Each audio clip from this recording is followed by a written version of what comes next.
Hello everyone, welcome to understand UPSC. This is Rahul. 29 नवंबर का currently का एपिसोड है।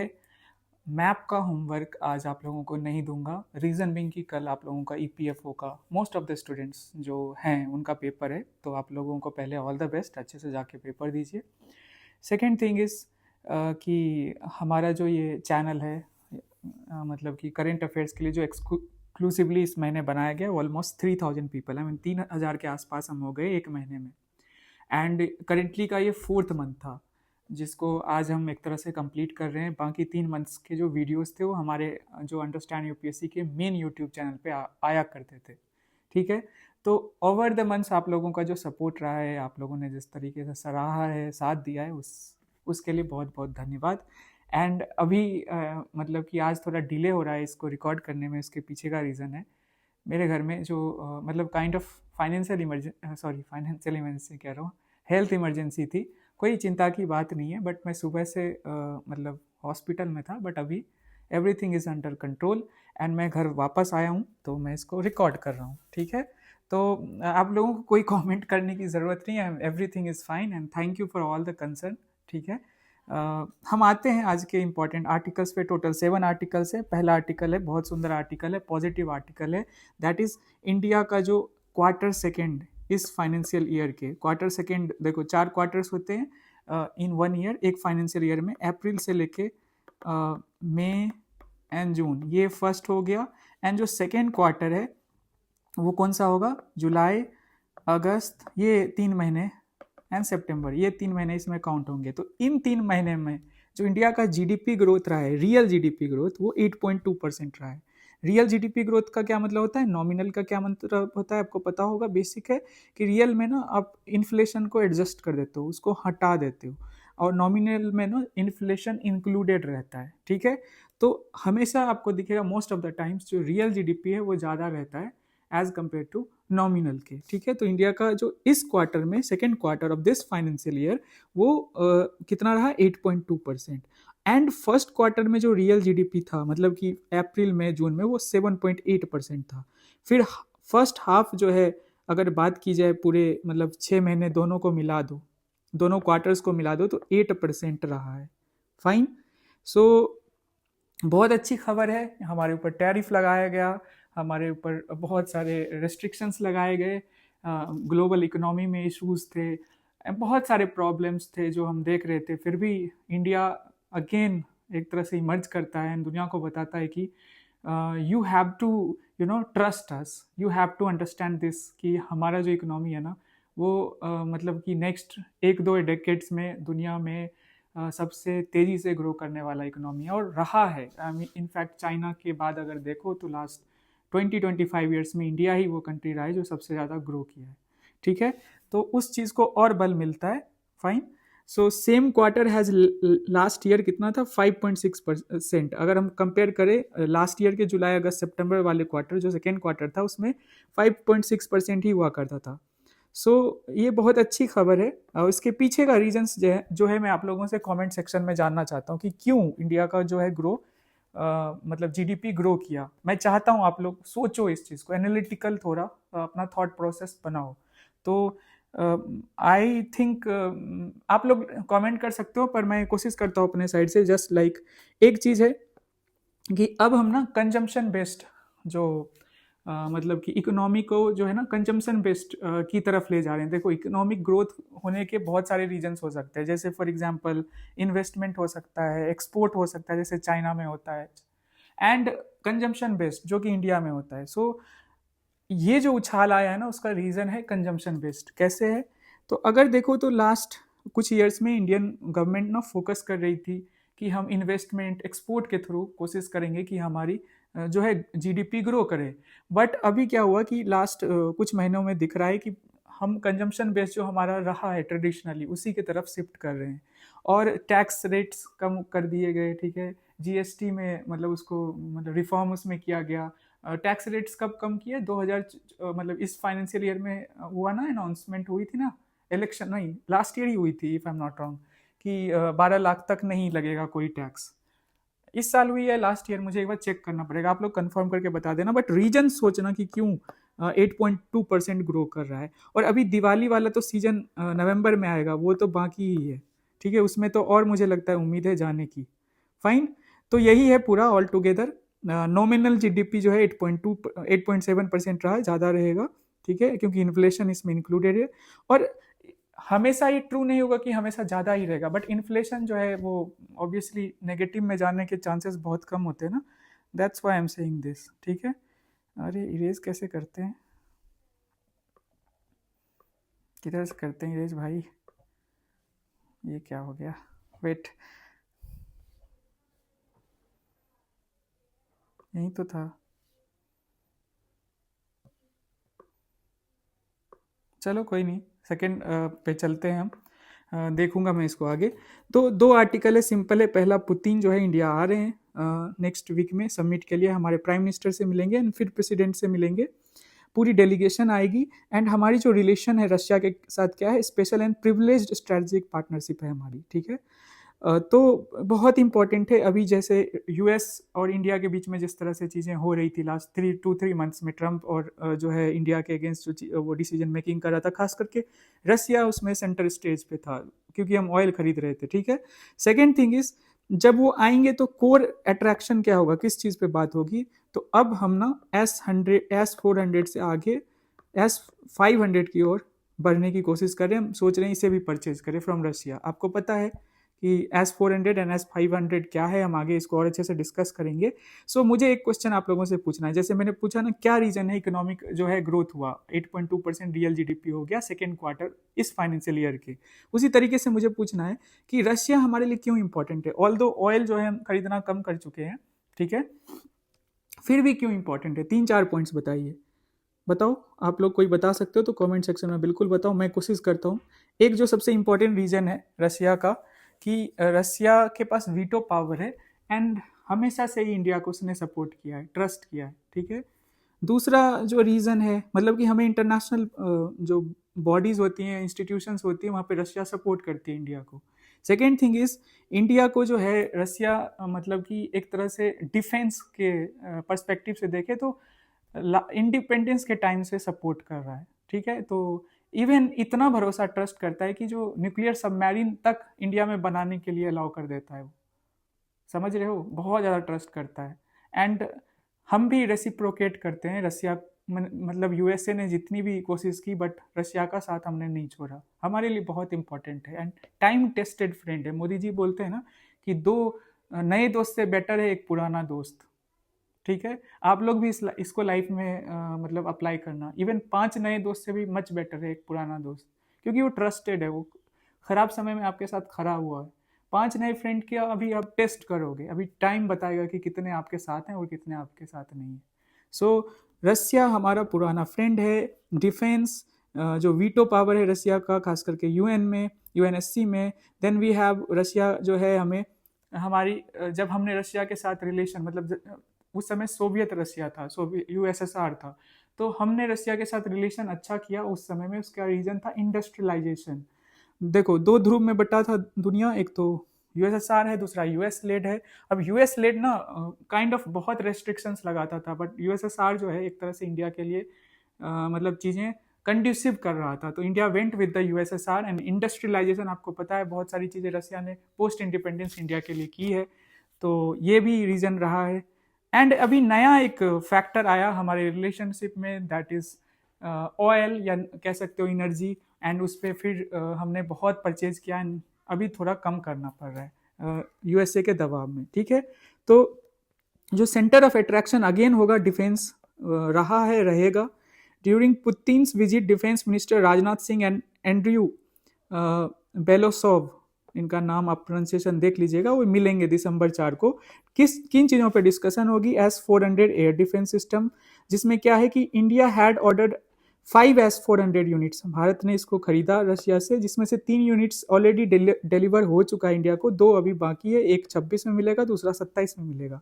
And India is setting up a domestic maintenance, repair and overall MRO facility for S400, मतलब कि simple है, maintenance, repair and overall, मतलब काया पलट, ये 3 चीज़ें जो है उसका मतलब रख रखाव अच्छे से हो पाए, तो इंडिया डोमेस्टिकली इसे जो है सेट कर रहा है, ठीक है। MRO को S400 के लिए, एंड सब्सिक्वेंटली अगर 500 खरीदेंगे तो उसमें भी इसे यूज़ कर पाएंगे। सो ये हुआ S400 की कहानी, एंड इसकी यूसेज आप लोगों को ऑपरेशन सिंदूर में पता है कि काफ़ी इम्पैक्टफुल था। जो पाकिस्तान साइड से आ रहे थे, जो फायर किए जा रहे थे, तो बहुत अच्छे से इंटरसेप्ट किया। Then we have possible acquisition of S500 की बात हो रही है। India is exploring the possibility of acquiring Russia's next generation S-500 system capable of intercepting ballistic missiles up to 600 kilometre and airborne targets up to 400 kilometre. तो आपको S-500 में ये देखने को मिलेगा कि 400 किलोमीटर रेंज तक जो है आप इंटरसेप्ट कर सकते हो, जो एयरबॉर्न टारगेट्स होंगे, एंड बैलिस्टिक मिसाइल्स को अप टू 600 किलोमीटर तक कर सकते हो। एजेंडा इंक्लूड क्या क्या होगा? S500 acquisition, additional S400 units, and strengthening joint defence development specially in ship building and weapons system. So India के फॉरेन डिफेंस मिनिस्टर जब मिलेंगे रशियन डिफेंस मिनिस्टर्स के साथ, while Putin will come to India with his delegation, तो उसमें इन चीज़ों पे discussion होगी। ठीक है, बेसिक्स हमने डिस्कस कर लिया, मीटिंग होगी तो बहुत कुछ आने वाला है। देन वी हैव जो एक साइक्लोन है, साइक्लोन दितवा। ठीक है, अब ये न्यूज़ में है, ये एक ट्रॉपिकल साइक्लोन है जो कि बे ऑफ बंगाल में उठी, एंड श्रीलंका पे बहुत भयंकर इम्पैक्ट इसका पड़ा है, एडवर्स इम्पैक्ट कह लो, एंड 100 से ज़्यादा लोगों की जान चली गई है। इस साइक्लोन को मैं बता देता हूँ थोड़ा सा बेसिक। यमन ने नाम रखा है इसका, दितवा। दितवा का I think if I am not wrong it means lagoon, lagoon होता है इसका मतलब। ठीक है, ये PCS या ऐसे जो वन लाइनर वाले एग्जाम होते हैं उसमें पूछा जाता है, रेलवे वगैरह में। इंडिया लॉन्चेज ऑपरेशन सागर बंधु। अब इंडिया ने इस परिस्थिति को देखते हुए श्रीलंका का या हमारे कोस्ट को भी हिट करने वाला है, तो उसको देखते हुए ऑपरेशन सागर बंधु तुरंत लॉन्च किया, जिससे कि श्रीलंका को सप्लाईज मिल सके। ठीक है, सो early 100 people killed and many missing in Sri Lanka due to torrential rain, strong winds and severe flooding। जो दितवा है उसकी वजह से, cyclone Ditwah. And 20 of 25 districts badly hit, over 60,000 families। देखो इतने फैक्ट्स में हमें नहीं जाना है। Worst affected areas include eastern coast, Ampara, Batticaloa और क्या है, Batticaloa and Trincomalee and central province. मतलब श्रीलंका के इन हिस्सों को हिट किया है। ऑपरेशन सागर बंधु जो है, India launched operation Sagar Bandhu to deliver emergency relief supplies to covers जो साइक्लोन हिट श्रीलंका है। फर्स्ट कंसाइनमेंट जो है INS विक्रांत से, जो कि एक एयरक्राफ्ट कैरियर है, उससे भेजा गया है INS उदयगिरी से, जो कि एक स्टिल्थ फ्रीगेट है। ठीक है, and part of India's neighbourhood first and vision mission Mahasagar policy, reaffirming support to Sri Lanka in its crisis. ठीक है, इतना आप समझ गए होंगे, बेसिक हम समझ गए ऑपरेशन जो है सागर बंधु। हम आते हैं एक सुंदर सा आर्टिकल कह लो, एडिटोरियल जो है लिखा गया है, एंड ये है दो मतलब सब्जेक्ट को आप मिला दो, एक तरफ डिजास्टर मैनेजमेंट, दूसरा फेडरलिज्म। अब देखो, डिजास्टर जब आती है तो सेंटर और स्टेट के बीच के जो रिलेशन है उस पर ये आर्टिकल लिखा गया है, एंड क्रिटिकल है, खास करके जो NDMA एक्ट है 2005 का, जिससे जो राहत कार्य किया जाता है उसी पर इस आर्टिकल को लिखा गया है। ठीक है, हम थोड़ा सा देख लेते हैं, समझते हैं, एंड मेंस के लिए आप यहाँ से पॉइंट्स निकाल कर अपने नोट्स में लिख सकते हो। ठीक है, सो GS3 प्लस GS2 इसमें इंक्लूडेड है, और आपको पता है UPSC आजकल क्या करता है, कंबाइन कर देता है एंड देन क्वेश्चन पूछता है। ठीक है, आपकी एनालिटिकल एबिलिटी वो चेक करता है। ठीक है, तो केरला ने वायनाड लैंडस्लाइड जब हुआ था तो मतलब 300 के आसपास लोग मरे थे, तो रिक्वेस्ट किया था 2200 करोड़ रुपीस, एंड भारतीय सरकार जो केंद्र में है उन्होंने 260 करोड़ ही दिया था। सो इसी को मतलब एज अ कंटेक्स्ट हम देख रहे हैं कि इसी बेसिस पे मैम जो है इन्होंने ये लिखा है। ठीक है, कि raises concerns for centralisation and weakening of physical federalism in disaster financing. So disaster financing में centralisation and weakening of physical federalism हमें दिखता है। अब हम आते हैं क्या क्या इशूज हैं। सबसे पहले आपको पता है NDMA एक्ट है, जिसके बेसिस पे 2 टायर, जो कि मैम ने लिखा है 2 टायर जो है स्ट्रक्चर है।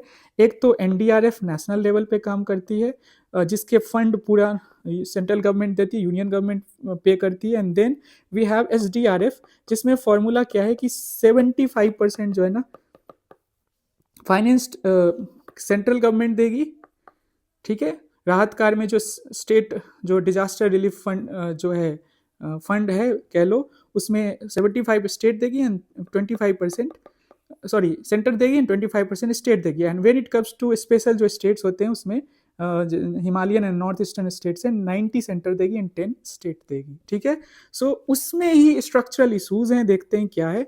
ओनली डिजास्टर फंडिंग विया SDRF इतना है and NDRF, but norms are outdated and cover only subsistence relief, not reconstruction. So त्वरित होता है ना, आप रिलीफ के लिए पैसे दे देते हो, रिकंस्ट्रक्शन के लिए पैसे नहीं दे रहे हो, ठीक है।